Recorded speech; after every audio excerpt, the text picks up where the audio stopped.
5 days ago. Warning, spoilers are in play. If you haven't seen the movie yet, come back once you're current. And feel free to check out our other coverage in the meantime. In Yesterday, the world of Himesh Patel's Malik is turned upside down by the absence of the Beatles. However, as we move through the universe that director Danny Boyle and writer Richard Curtis's collaboration has created, we learn that several other things have disappeared from the world during the same freak event. One of those things that goes missing is quite literally the last thing to be mentioned in Yesterday. It's none other than J.K. Rowling's Harry Potter saga. Which is an interesting choice to make, and one that Cinema Blend got to talk to Richard Curtis about during the press rounds for Yesterday. He told us how he decided to remove that particular societal contribution from the film's world, explaining, "Thankfully for Malik, and the rest of the world, that gag is merely a passing thought to button up the adventure." Imagine what anyone who remembered Harry Potter would fix in their retelling to a world that suddenly forgot the adventures of the boy who lived and his friends at Hogwarts.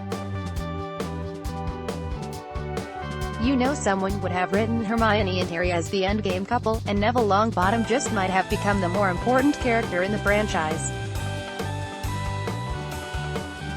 Much like rewriting the catalog of the Beatles in Yesterday, the possibility is insanely tempting. Those aren't the only two things missing from Richard Curtis's fictional world, as the band Oasis, the soft drink Coca-Cola, and the entire concept of cigarettes don't exist in this world either. Plus, if you want to watch Saturday Night Live, good luck buddy, as you'll be 2 days late.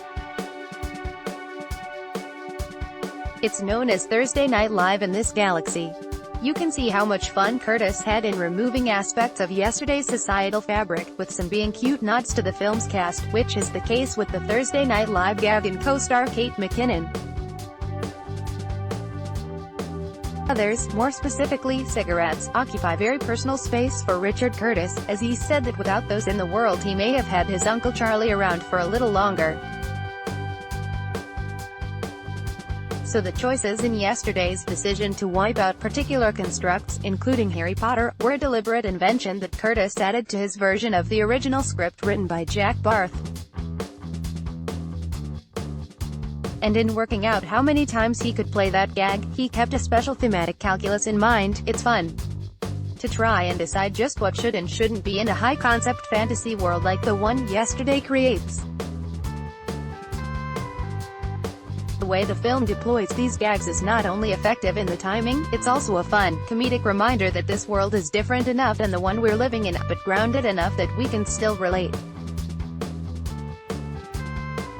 Which may not have been the case if one more change Richard Curtis wanted to make to Yesterday's alternate universe came to be.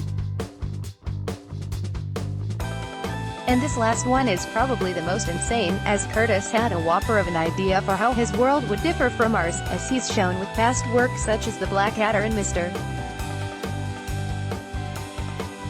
Bean properties that he's created in the past. Richard Curtis understands the balance between what to say and what not to say with his humor.